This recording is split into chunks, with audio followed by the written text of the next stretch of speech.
L'avenir politique de Marine Le Pen se joue à un moment clé, à un peu plus d'un an de l'élection présidentielle. L'ancienne dirigeante du Rassemblement national, condamnée en 2025 à une peine d'inéligibilité pour détournement de fonds publics, comparaît ce mardi devant la cour d'appel. Cette audience relance de nombreuses interrogations.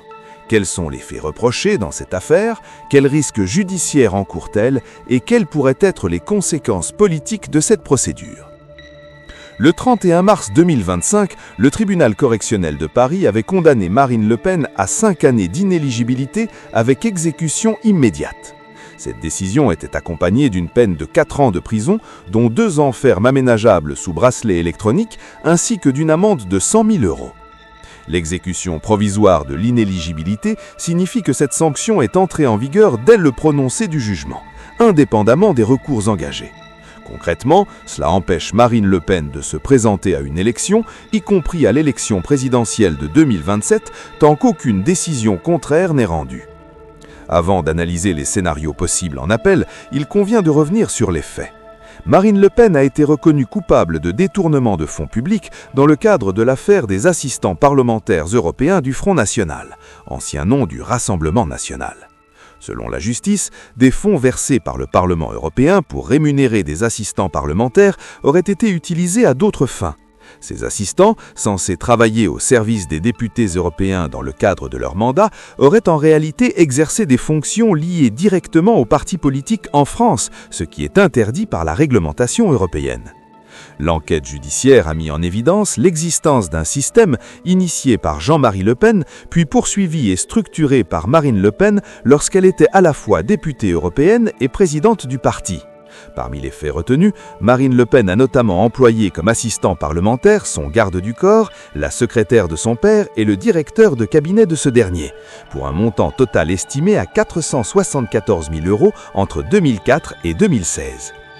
Des témoignages d'anciens collaborateurs ont également évoqué une réunion organisée en juin 2014, au cours de laquelle Marine Le Pen aurait demandé aux eurodéputés de son parti de limiter le nombre d'assistants recrutés afin de conserver une partie des fonds européens pour financer le parti, alors en difficulté financière. Marine Le Pen conteste ces accusations, mais le tribunal a estimé que la réalité de cette réunion ne faisait aucun doute. Au total, près de 40 contrats sont concernés dans cette affaire pour un montant global évalué à plus de 4,4 millions d'euros sur une période de près de 12 ans entre juillet 2004 et février 2016. Marine Le Pen n'est pas la seule condamnée. 8 autres eurodéputés, 12 assistants parlementaires et 3 responsables du parti ont également été sanctionnés. Parmi eux figure notamment Louis Alliot, maire de Perpignan, ainsi que Bruno Gollnisch, ancien numéro 2 du Front National, tous deux ayant également fait appel. À l'issue du premier jugement, les réactions politiques avaient été nombreuses. Le Rassemblement national avait dénoncé une décision judiciaire visant, selon lui, à empêcher une candidature de Marine Le Pen en 2027. D'autres responsables politiques avaient au contraire rappelé que la justice s'appliquait de la même manière à tous. C'est dans ce contexte que Marine Le Pen a décidé de faire appel. Plusieurs issues sont désormais envisageables. La Cour d'appel de Paris pourrait confirmer la condamnation initiale, voire alourdir les sanctions. Une relaxe est juridiquement possible, mais apparaît peu probable au regard du premier jugement. Une autre hypothèse serait une condamnation assortie de peines réduites, notamment sur la durée ou les modalités de l'inéligibilité, ce qui pourrait ouvrir une fenêtre pour une candidature présidentielle. La Cour pourrait également maintenir la peine de 5 ans d'inéligibilité, mais sans exécution provisoire.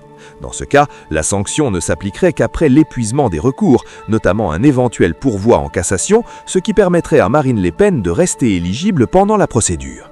Elle a toutefois déclaré qu'elle ne se présenterait pas à une élection tant qu'un recours devant la Cour de cassation serait en attente. Sur le plan des recours, Marine Le Pen avait déjà saisi la Cour européenne des droits de l'homme afin de suspendre sa peine d'inéligibilité, une demande rejetée. Elle avait également sollicité le Conseil d'État pour une saisine du Conseil constitutionnel, démarche elle aussi refusée. Les juridictions ont estimé qu'aucune atteinte aux droits fondamentaux ne justifiait leur intervention. Une demande de relèvement de peine reste théoriquement possible, mais son issue demeure très incertaine. Les audiences en appel se tiennent jusqu'au 12 février à Paris, mais la décision finale ne devrait pas être rendue avant l'été. À ce stade, l'hypothèse jugée la plus probable est l'impossibilité de Marine Le Pen de se présenter à la présidentielle, ouvrant la voie à une candidature de Jordan Bardella, actuel président du Rassemblement national. Autres actualités internationales. En Iran, au moins 648 personnes, dont 9 mineurs, ont été tuées en l'espace de 2 semaines lors de la répression des manifestations. Selon l'ONG Iran Human Rights, l'organisation estime que le bilan réel pourrait être bien plus élevé et parle d'un crime majeur contre la population. Plus de 10 600 personnes auraient été arrêtées depuis le début du mouvement, déclenché à Téhéran le 28 décembre 2025 par des commerçants dénonçant la hausse du coût de la vie avant de s'étendre à tout le pays et de se transformer en contestation directe du régime islamique au pouvoir depuis 1979. Les autorités iraniennes ont instauré une coupure totale d'Internet et appelé à des ralliements de soutien au régime. Le président du Parlement iranien a évoqué une guerre contre les terroristes. De son côté, le président américain Donald Trump a jugé que Téhéran franchissait une ligne rouge dans la répression, évoquant à la fois la possibilité de négociations et la menace de frappes américaines.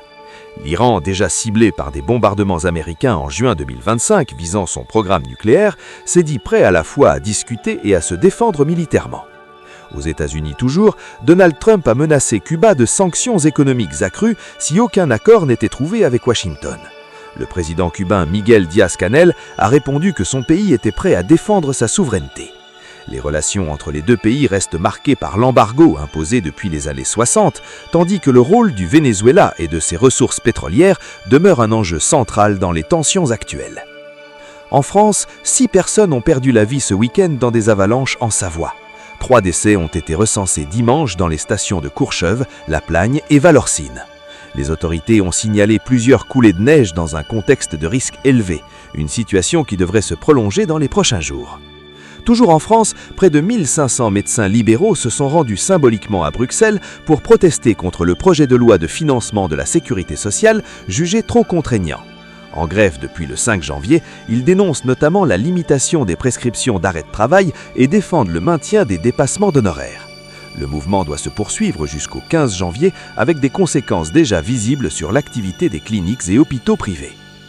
En Argentine, des incendies ont ravagé près de 15 000 hectares en Patagonie en moins d'une semaine. Plusieurs foyers touchent des zones touristiques et des parcs nationaux classés à l'UNESCO. Les autorités évoquent l'impact du changement climatique combiné à des conditions de sécheresse et à la transformation des forêts qui compliquent la lutte contre les flammes. Enfin, en Australie, le groupe Meta a demandé au gouvernement de revoir l'interdiction des réseaux sociaux pour les moins de 16 ans. Cette législation, une première mondiale, impose aux plateformes de bloquer l'accès aux mineurs sous peine d'amende pouvant atteindre 28 millions d'euros. Meta affirme s'être conformé à la loi en fermant plus de 544 000 comptes, tout en plaidant pour des solutions alternatives axées sur la protection et la sécurité des jeunes utilisateurs. Le gouvernement australien maintient de son côté que les réseaux sociaux sont responsables de nombreux préjudices pour les mineurs.